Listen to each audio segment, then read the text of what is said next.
Donc bonjour à tous. Aujourd'hui une petite vidéo. Je vous présente un interrupteur de sécurité de porte de micro-ondes. Donc quand vous avez cette pièce-là qui est en défaut, il faut savoir que vous pouvez très bien ne pas vous prendre la tête et en recommander une autre. Ou alors pour les plus économes, en général c'est toutes les personnes qui viennent voir mes vidéos, on peut réparer ces pièces-là. Vous voyez, je vous l'ai déjà démonté, hein. Bon, je vous le dis franchement, c'est juste enfoncé. Faut juste mettre un tournevis plat ou pour ceux qui ont des ongles, essayer de forcer à cet endroit-là. Ou alors ici, là où il y a les deux petites tiges, deux petits trous là. Vous forcez un peu pour l'ouvrir, ça s'ouvre. Vous voyez, c'est des petites baguettes. Rien de, rien de bien costaud, mais ça tient bien. Donc après, vous avez accès à ça. Donc vous voyez, c'est simplement de la mécanique. Rien de plus, rien de moins. Donc là, celui-là, c'est un interrupteur que je viens de réparer. Donc le défaut, c'était à cet endroit-là. Je sais pas si vous voyez bien. Voilà ici.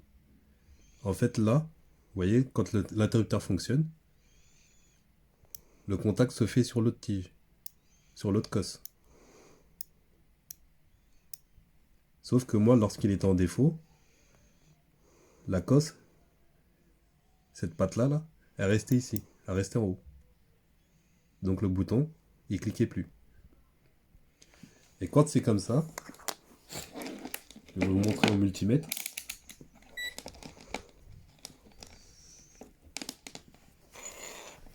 Voilà ce que donne un interrupteur qui fonctionne. Donc vous le testez, il bip, normal. Et quand vous appuyez dessus, vous voyez, il envoie le jus sur l'autre cosse. Et donc normalement ça bip plus. Donc ça correspond à l'ouverture-fermeture de la porte du micro-ondes. C'est la sécurité qui envoie le jus ailleurs. Mais si la pâte reste en haut, le jus continue à passer et vous avez de grandes chances que le fusible pète. S'il reste comme ça, alors que par exemple vous ouvrez la porte du micro-ondes, il va péter. Donc, pour le réparer, il faut juste décoller cette partie-là. En général, qui est restée collée, elle peut rester collée là ou là, hein. Mais en général c'est là. Donc elle va rester collée.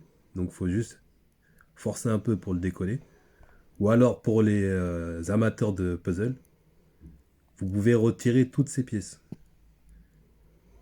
Mais je vous mens pas, après c'est un sacré casse-tête pour les remonter, hein. Mais on peut les enlever et les remettre. C'est comme je vous l'ai dit, c'est juste de la mécanique. Donc pour ceux qui veulent tenter de le démonter, prenez une photo au préalable.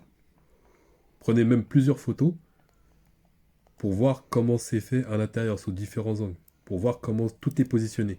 Parce qu'une fois que vous allez tout retirer, toutes ces pièces-là, je vais vous dire, regardez. Cette pièce-là, elle se sépare. Celle-là aussi. Celle-là aussi, c'en a une différente. Ça aussi, c'est encore une pièce différente, celle qui est là. Et celle-là, et celle-là. Donc ces deux-là, c'est les plus simples. Elles viennent se caler une là, à faire classer.